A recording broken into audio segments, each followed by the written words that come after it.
Hello to all the powerful subscribers and listeners. Stuart McAdam here. Welcome to today's episode where we're going to be talking a little bit more about some of the updates that have been happening on the Meta platform at the moment.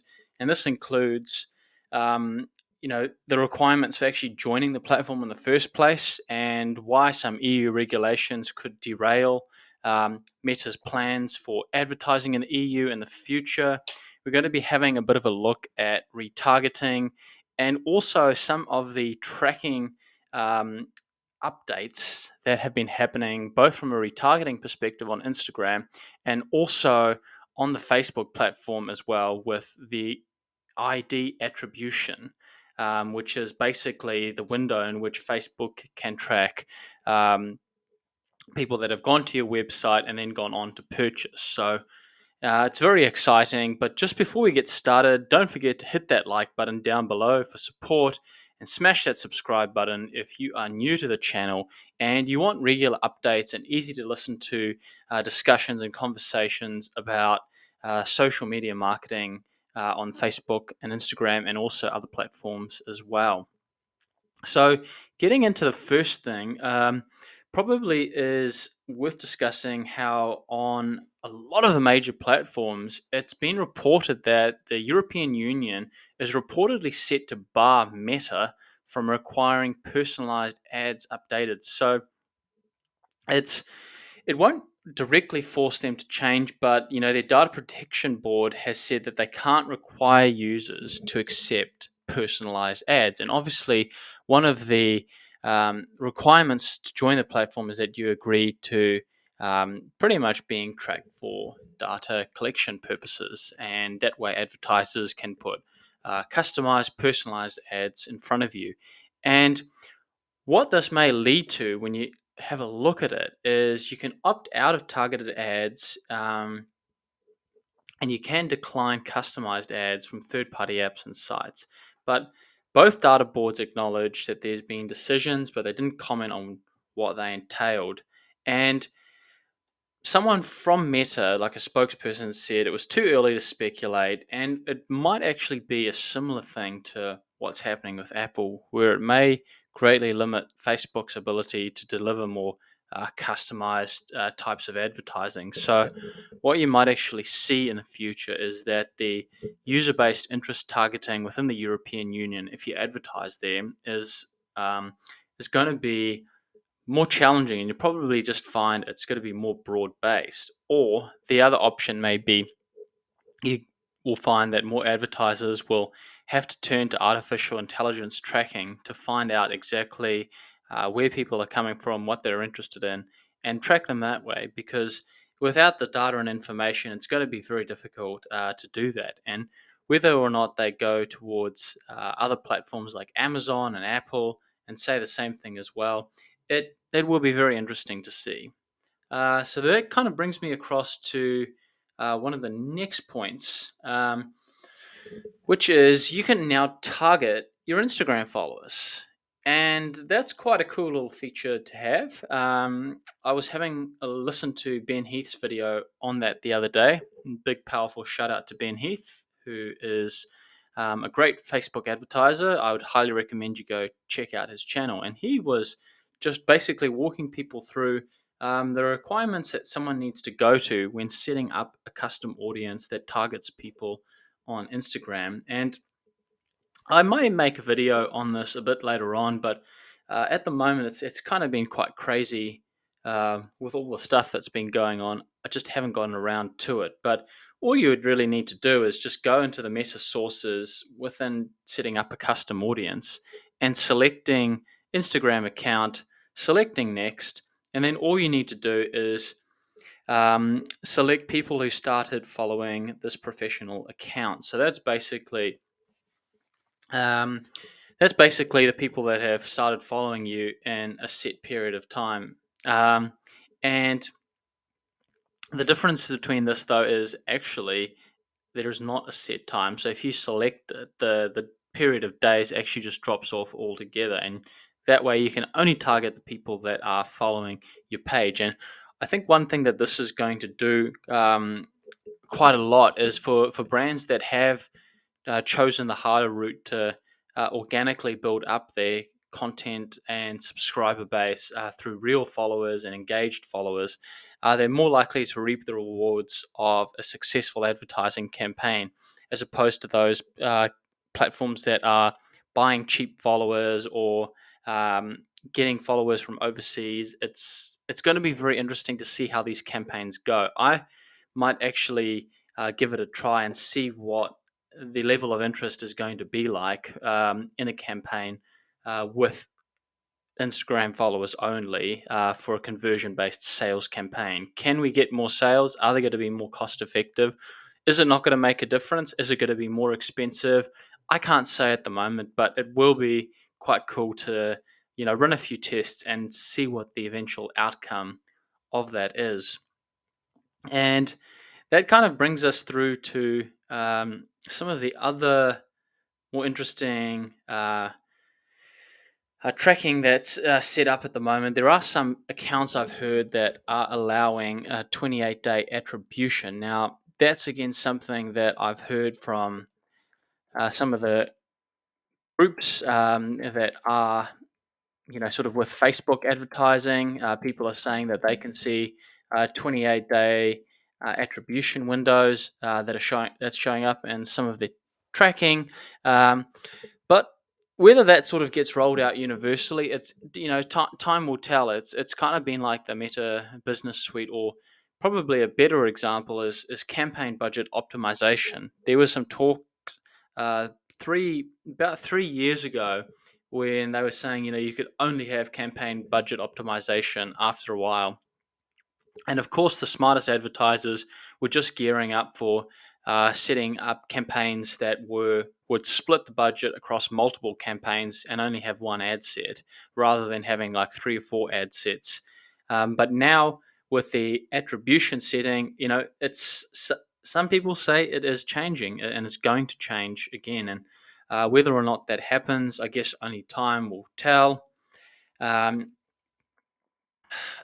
I don't know. An interesting one to see whether or not that is going to happen. And they did say that quite a while ago that they're going to be bringing it back. Like there was an article on John Loomer, his website, and he was saying you can see the 28-day click and open the column drop down in ads manager and scroll down to compare attribution settings. So if we were to do that right now and just go to compare attribution settings, you can then see that there's a 28-day click ratio within that. And if we open it up and have a look at some of the campaigns that are running at the moment, and you can then the set up the dashboard so that it shows it. So then we can click apply.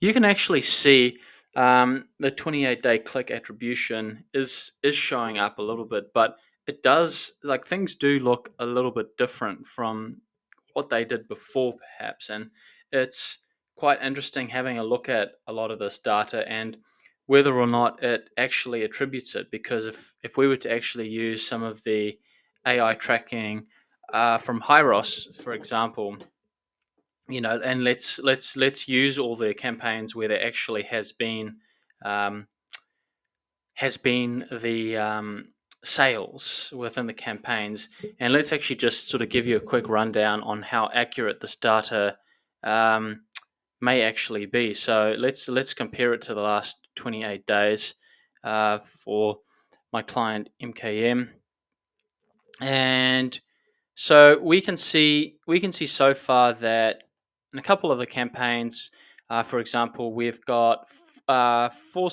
sales in one, and we can attribute four sales. Yep, in artificial tracking in Hyros. We've got one where it says there's been 2 sales on the 28-day click attribution window, even though there's been one payment information thing ad, and Hyros says no, that's just complete junk data. There's been nothing.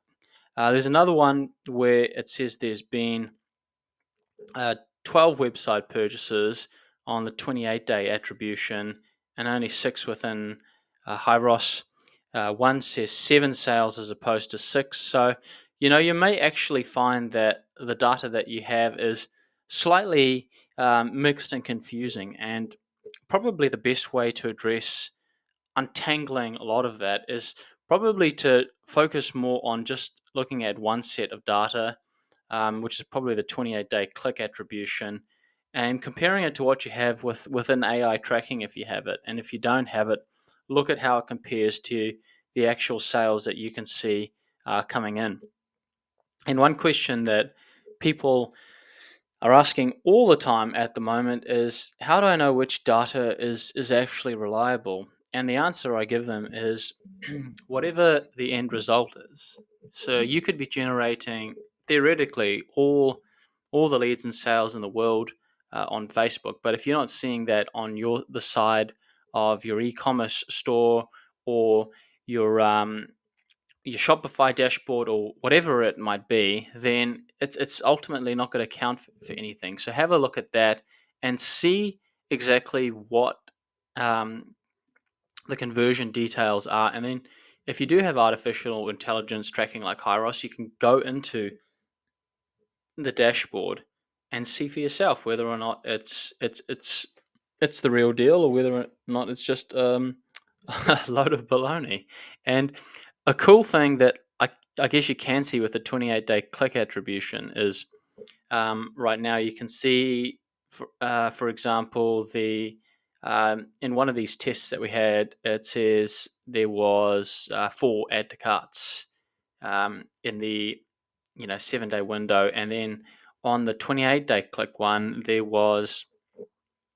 uh, there was 4, but it's showing up as 5.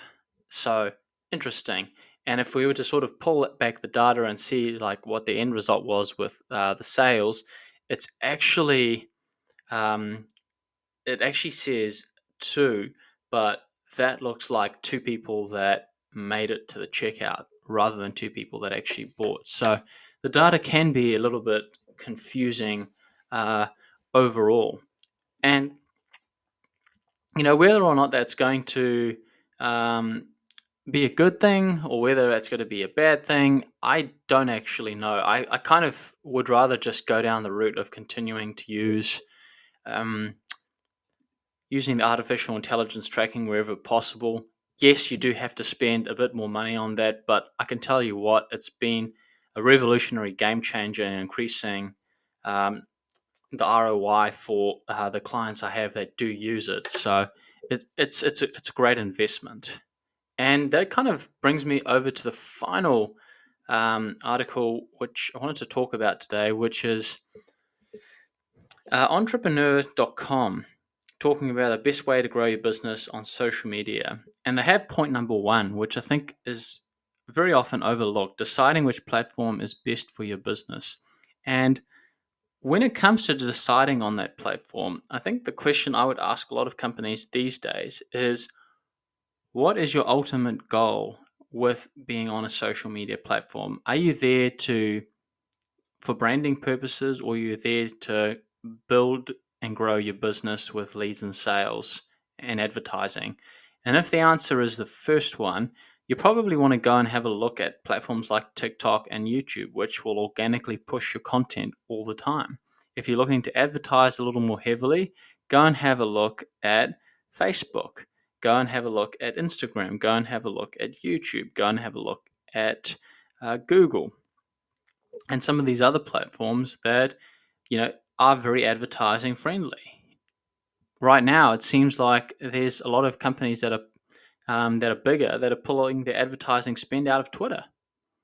So you might have a very good opportunity to capture some extra market share because so many people are unsure about what's happening at the moment on Twitter, because Elon Musk has taken over and he's making some major reforms, but the smart advertisers have seen that as an opportunity. So that's always a very pertinent question to ask. Which platform is best for your business? And that comes down to, what are you going to use it for? So once again, branding, creating content and sharing it with people and growing organically, YouTube and TikTok. Advertising platforms, Facebook, Instagram, YouTube, Pinterest, and Twitter. Look at those opportunities. Look at those avenues. There's blue oceans at the moment on those platforms for social media. And if you can capitalize on it, hey, you've got a very good chance of winning in the next couple of months. So that's all for today. Once again, thank you so much for watching. Don't forget to hit that like button down below and consider subscribing as well if you want to have more podcast discussion, free-flowing, long-style talks like this. Thanks for listening once again, and we'll see you next time. Bye for now.